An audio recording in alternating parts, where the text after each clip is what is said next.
Okay, so when we try to define communication and really narrow it down to something really simple, it is a transactional thing where a sender encodes a message and sends it through a channel to the receiver who decodes the message.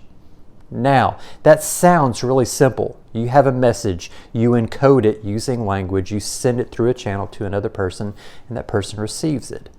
Well, it really gets more complicated when you think about it because, okay, let's think about the channel that you can communicate with. Now, you can communicate face-to-face with another person, and a lot of times we think that face-to-face is the best because we have fooled ourselves into believing that we can really read people. Just because a person smiles at you doesn't mean they're happy. They could be fake smiling. Just because a person nods doesn't mean that they understand. They could just be nodding and saying, okay, I have no clue what's going on, but I really don't want to let this person know I don't have a clue what's going on, right? So face-to-face, it is a little bit complicated. But then it gets more complicated when we think about the other ways we communicate. Let's say that you actually call someone on the phone. Well, when you call someone on the phone, you can't even try to make sense of how the person's feeling through their facial expressions or their gestures or whatever else. You can only go by tone of voice. And sometimes that can be deceiving. Sometimes it can be accurate. I mean, let's say you're talking to someone and they sound angry. You don't know why they're angry, and so you're confused and you don't know if your message is getting across. It gets even more complicated when we start talking about text and email. You cannot see any facial expressions via text. You can't tell any tone, and a lot of times you will really misinterpret tone. I'm one of the world's worst with misinterpreting tone. I will get text a lot of times that I'll automatically think, wait a minute, are they angry? That was really short. They really didn't sound like they were happy. That was just a one-word or a two-word answer. Chances are it means nothing, but we kind of wonder what that tone actually means.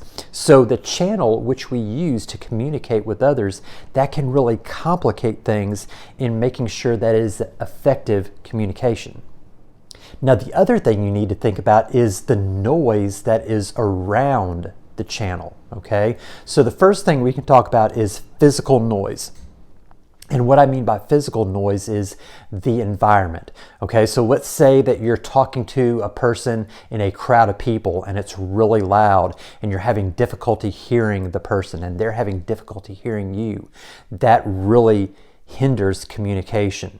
Let's say that you're on the phone with someone and they're in a loud place and you're in a quiet place and you end up yelling because you think that that's going to make them hear you better, and it's really not. And all of those things can really affect the quality of the communication. If we go back to the other examples of talking about being on the phone or in text or whatever else, when you're on the phone with someone or you text them, you can't see what they're doing. You don't know where they're at. And so there could be a lot of noise on their end that's distracting them from hearing what it is you have to say, which can really affect the effectiveness of your communication. The other type of noise is physiological. Let's say that you don't feel good, you have a headache, or you ate too much Mexican food and you have a stomach ache, or maybe you're nervous around a certain person and you're sweating a lot. And maybe it's on the flip side with the other person. Maybe they have a headache, maybe they ate too much Mexican, and all of these physical things that are going on that can really affect how you communicate, making sure that you use the right words, and also how the other person understands what it is that you're trying to say. The other thing is psychological noise, and this has to do with biases that you may have. Now, I'm not saying that anyone is racist by any means here, but let's say that you were having a conversation with a person who is wearing a turban. You don't see that every day here in North Central Arkansas. So that's kind of distracting because you're like, oh, this person's from a foreign country. Maybe they don't understand me. Let's say that you're talking to a person from a foreign country. Maybe they're not wearing a turban. Maybe they're dressed like we dress here in Arkansas, but they have a really thick accent. You ever notice that when you're talking to a person who speaks a different language or whatever else, you end up talking loudly because you think if you talk loudly, that'll help them understand English better? It's kind of funny that we do that, but that's something kind of natural that we do. But let's take it away from race. Let's talk about dress. Let's say that you're talking to a person who is really dressed up. Maybe that person is wearing a suit and tie. Now, whether we want to admit it or not, a lot of times people who are really dressed up like that, that's a form of intimidation because typically people who are wearing a suit and tie, they're in a place of importance. Maybe they have more wealth than we do. And so that can kind of affect your communication because it may make you nervous, or maybe you hate rich people. I don't know. And that you kind of have a bias there as well. And it can kind of go the opposite way. Let's say a person is more poorly dressed than you are, or maybe you feel that a person is not dressed inappropriately for an occasion. That's going to affect how you communicate with that person because you're going to have these biases in the back of your head. So that can really affect the noise level that you're dealing with. And the last one is semantic noise, and that has to do with word choice. It's kind of like we talked about earlier. You may have trigger words that people use and that offends you for some reason.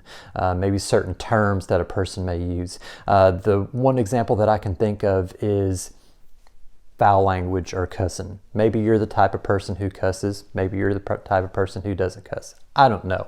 But that's not really important. What you have to understand is some people are really against using foul language. And if you use one word of foul language around that person, they're not going to hear another word you say because they're going to think, how dare that person use that type of language in front of me?